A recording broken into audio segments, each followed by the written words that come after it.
başarılar diliyorum. Öncelikle araştırmacı yazar Halim Kar dostumuza da başarılar diliyorum. Kendisini biraz önce dinledik. Tabii araştırmacı. Ben konuları onun kadar araştırmacı bir düzeyde ele almayacağım. Kısa olarak değineceğim. Şimdi bu Ermeni katliamı, bunu 4 evrede ele alabiliriz. Gerçi Halim arkadaş da buna değindi. Bu birinci dönem Abdülhamit dönemi. Yani Sultan Abdülhamit dönemi, 1890 ve 1909 dönemi. Bu katliam yani yapılırken kışkırtma yapılıyor halk kitleleri içinde ve provokasyonlar yaratılıyor yani Ermeni halkına karşı ve böylece bu ilk saldırı Abdülhamit döneminde gerçekleştiriliyor.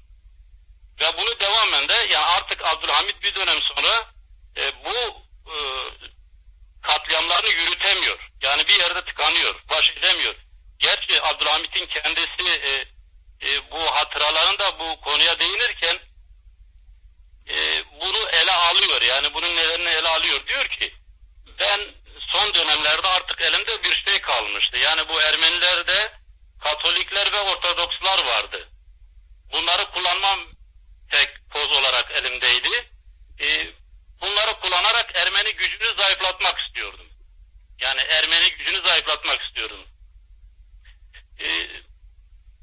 Tabii bunu derken de yani bir yandan Fransızlar var. Fransızlar bildiğiniz gibi Katolikleri şey yapıyorlardı, himaye ediyorlardı. Ruslar da Ortodoksları. Yani bu çelişkileri kullanarak onları bitirmek istiyordu ve yapamamıştı. Yapamadığından dolayı da bunu İttihat ve Terakiciler ele aldı.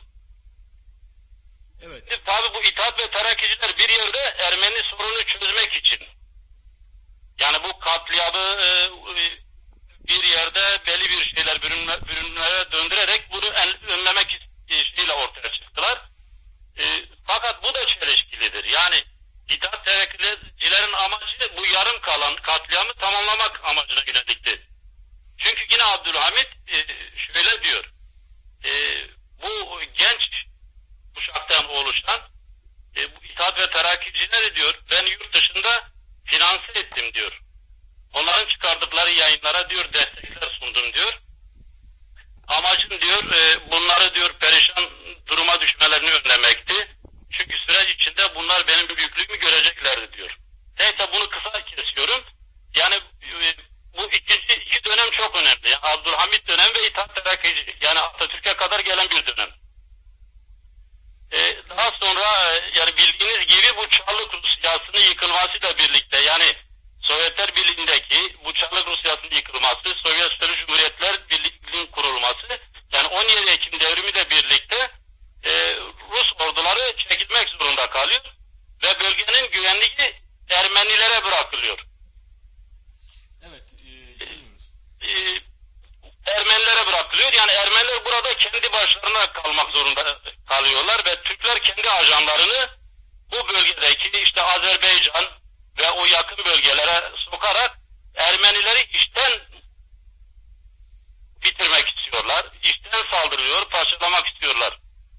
Ve yine bunu takiben yani bu süreci takiben en son yapılan işte Mondros Mütakeresi yani 1919-22 gibi bir süreç işte.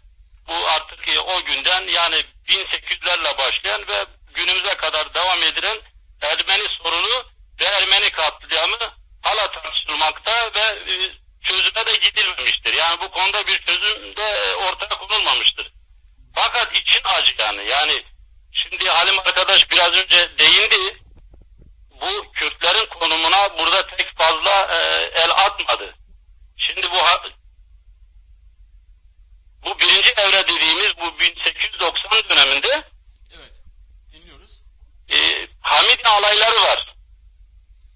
Evet, Yani Hamidye alayları Ermenilere karşı Kürtlerden oluşuyordu. Evet, zaten asıl niyeti... Şimdi bunu tabii ki bugünkü aydın kesim ya da Kürt hareketleri o dönemdeki gerici yapıya bağlıyorlar. Evet. Ama şunu görüyoruz. Yani ben biraz yorum yapmak istiyorum. Bilmiyorum müsaadeniz var mı? Dinliyoruz, buyurun. Şimdi günümüzde mesela Mehmet Nuri Dersimlidir. Tabii Kürtlerin tarihini yazmıştır. O hatıratımda bazı noktalar gözümüze çarpmakta ve çok ilginçtir. Yani şimdi resmi tezler var. Yani diyor ki işte Türkler diyorlar Ermeniler diyor dış güçlerin himayesinde diyor. Bizi içten parçalamak istiyorlardı diyor. Yani kışkırtmayla diyor bunlar ayaklandılar. Şimdi aynı tezleri biz şeyden dinleyelim. Yani Mehmet Nuri Dersimi'den dinleyelim. Ne diyor Mehmet Nuri Dersimi? Evet. Diyor ki gebe kadınların karnı deşerek rejimlerini yerlere dökmüş, memedeki çocukları süngülere takmış, kestikleri Kürtlerin derilerinden cip yapmak gibi türlü zulüm ve vahşetler yapmış, bir aralık kadın, çocuk, erkek kafilelerini damlara doldurup gazladıkları bir camızı da ateşleyip bunları camızın ayakları altında ezdirmiş. Henüz memede olan çocukların karınlarını yarıp tuzlatmış. Yani bunu Ermeniler yapmışlar 1918'de. Evet. Yine bir şey var. Yani Şakir Edip Özdemir var. Kürt yazar. Bu Rüzgari Forum'da yazıyor. Yine şöyle bir şey diyor. Ermeniler 19. yüzyılın başından sonuna kadar Kürdistan'ın otorite boşluğunda hep kuyumuzu kazdılar.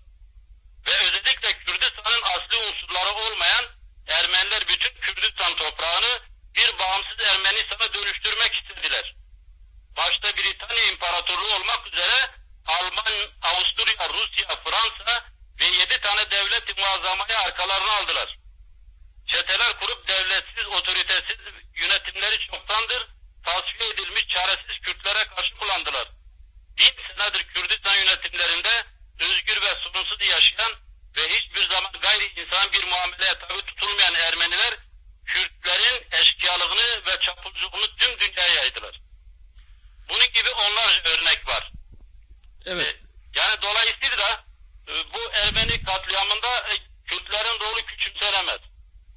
Evet. Zaten aydınlar da pek de bunu eleştirmiyorlar. Tabii bunun dışında Recep Maraşlı gibi aydınlar tabii ki yani bu konuyu daha aydınca ele alıyorlar. Daha demokrat çerçevede değerlendiriyorlar. Doğrudur.